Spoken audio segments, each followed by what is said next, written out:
अस्सलाम वालेकुम, welcome back to YouTube channel diary of hope. आज हम बात करेंगे conscious mind, subconscious mind and different ways की जिनके थ्रू हम सब कॉन्शियस माइंड को कंट्रोल कर सकते हैं। कॉन्शियस माइंड ये हमारे माइंड का वो पार्ट है जिसमें हम अवेयर होते हैं चीज़ों से या सिचुएशन से अलर्ट होते हैं। रिस्पॉन्सिबल फॉर थिंकिंग है, इसमें डिसीजन मेकिंग है, प्रॉब्लम सॉल्विंग, या इसी के थ्रू हम रियलिटी से कनेक्टेड रहते हैं।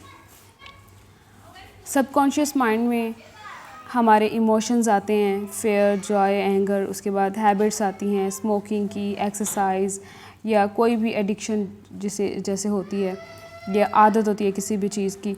ऑटोमेटिक रिस्पॉन्स आ जाते हैं, सडन रिएक्ट करते हैं हम जिन चीज़ों पर। उसके बाद गट फीलिंग्स आ जाती हैं, मेमोरीज़ हैं, स्टोर करते हैं या हम रिट्राइव करते हैं चीज़ों को। सम टाइम ऐसा होता है कि हमें कुछ चीज़ें हमारी मेमोरी में होती हैं लेकिन हमें उन्हें फोकस करके उनको जो है वो अपनी प्रेजेंट सिचुएशन में डाला होता है, जबकि अनकॉन्शियस माइंड में ये सब कॉन्शियस माइंड में हमारे बहुत ज़्यादा जो है वो मेमोरीज़ होती है, जिसमें चाइल्डहुड मेमोरी आ जाती है।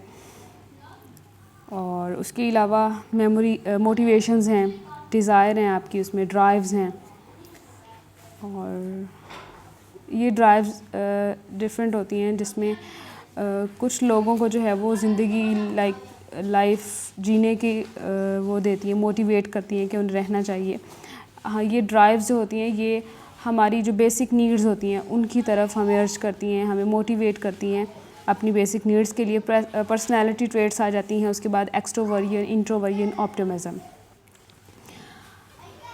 हमारे कॉन्शियस माइंड में बहुत सी ऐसी चीज़ें होती हैं जो हम बता रही होती हैं किसी को, ठीक है, जो हम सोचते हैं। हमारी जो प्रॉब्लम्स होंगी, जिन प्रॉब्लम्स को हम जानते हैं, हम उन पे फोकस करते हैं, जिसमें हम डिसीजन लेने से पहले चीज़ों को देखते हैं, उसके पॉजिटिव और नेगेटिव कॉन्सिक्वेंसेस को देखते हैं। प्रॉब्लम सॉल्विंग आ जाती है, क्रिटिकल थिंकिंग है, लॉजिकल रीजनिंग है। आपके पास अगर कोई चीज़ है तो आपको पास लॉजिक होता है उस चीज़ का, क्योंकि जो ह्यूमन ब्रेन है वो इलॉजिकल चीज़ों को एक्सेप्ट नहीं करता है। उसके बाद सबकॉन्शियस माइंड है। अब हम देखेंगे हमारे सबकॉन्शियस माइंड में फेयर होते हैं, जो हमें जिनकी जो एग्जैक्ट कॉज जो है वो आइडेंटिफिकेशन नहीं होती, रिकॉग्निशन नहीं होती कॉजेज़ की।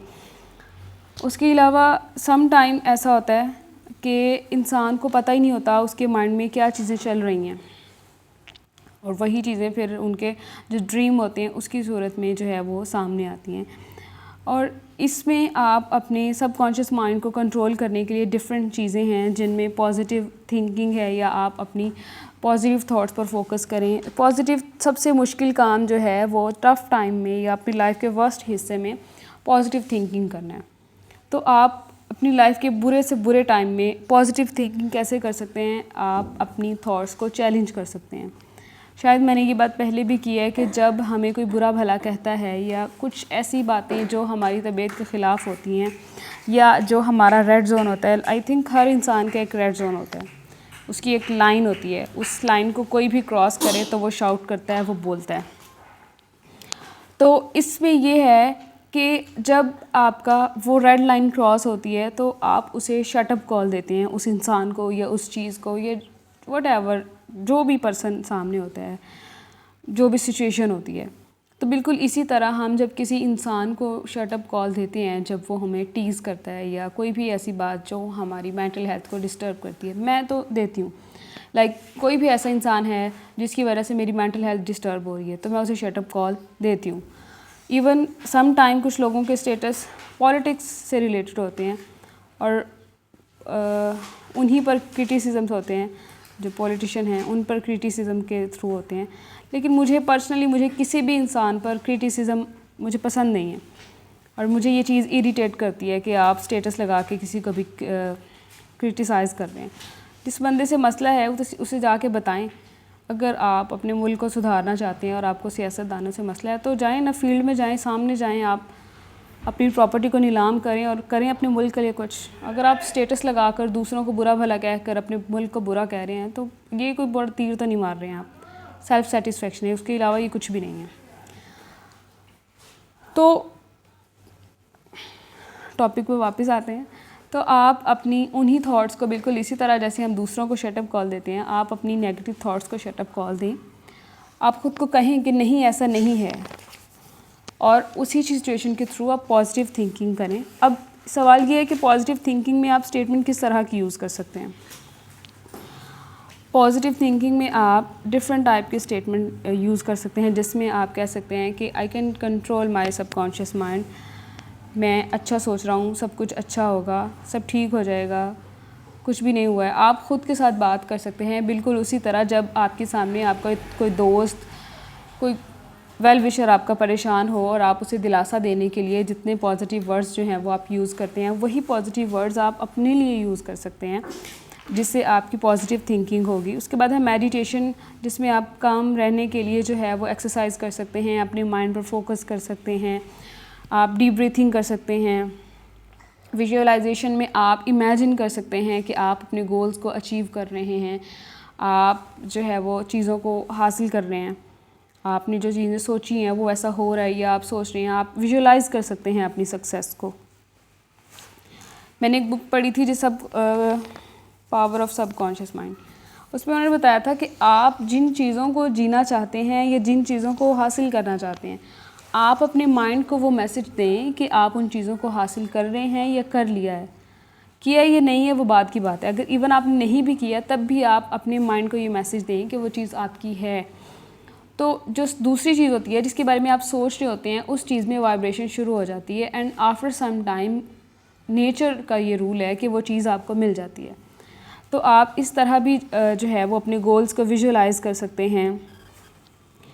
उसके बाद सेल्फ अवेयरनेस है, आप अपनी थॉट्स को अंडरस्टैंड करें, अपने इमोशंस को अंडरस्टैंड करें, क्यों परेशान हैं, कौन सी चीज़ आपको प्रॉब्लम देती है, किस चीज़ से आप खुश होते हैं, अपने ज़ात पर फोकस करें। दूसरों पे तो हमारा हर वक्त ही ध्यान रहता है कि वो क्या कर रहा है, वो क्या सोच रहा है, उसने अब ये क्या कर दिया है, क्या नहीं कर दिया है। अभी हमें सेल्फ़ अवेयरनेस की ज़रूरत होती है कि हमें ख़ुद के बारे में उतनी ही अवेयरनेस हो, अपने बारे में पता हो। उसके बाद आप माइंडफुलनेस यूज़ कर सकते हैं। माइंडफुलनेस में आपने अपनी प्रेजेंट मोमेंट में जीना होता है कि अभी क्या हो रहा है। आप कोई भी ऐसी चीज़ कर रहे हैं, कोई भी काम कर रहे हैं, जैसे अगर आप चाय पी रहे हैं, आप नमाज़ पढ़ रहे हैं, आप सोचें कि अभी शायद ये आपकी आखिरी नमाज़ हो, या जो भी चीज़ आप चाय पी रहे हैं ये आपका आखिरी कप हो। तो जिस चीज़ को जब हमें कहा जाए कि ये चीज़ आपकी आखिरी है, इसके बाद आपको नहीं मिलेगी, तो आप उतने ही तसल्ली से और टाइम लेके उस चीज़ को यूज़ करते हैं या चाय को पीते हैं।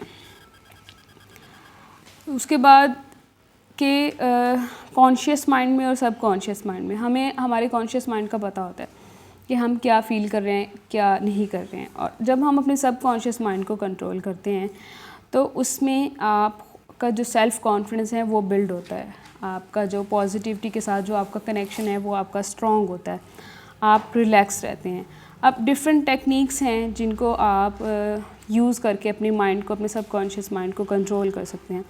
इसमें माइंड मैपिंग है, सेल्फ हाइप्नोसिस है, विजुअलाइजेशन एक्सरसाइज है जो भी आपको बताई है, ग्रेटिट्यूड प्रैक्टिस है कि आप अपनी ब्लेसिंग्स को काउंट डाउन करें। आप देखें कि आपके पास कितनी चीज़ें हैं, जो नेमत आपके पास है आप उन्हें काउंट डाउन करें, उसका शुक्र अदा करें, और आप देखेंगे कि आपकी जो नेगेटिविटी है, ये जो चीज़ें आपके पास नहीं हैं, आप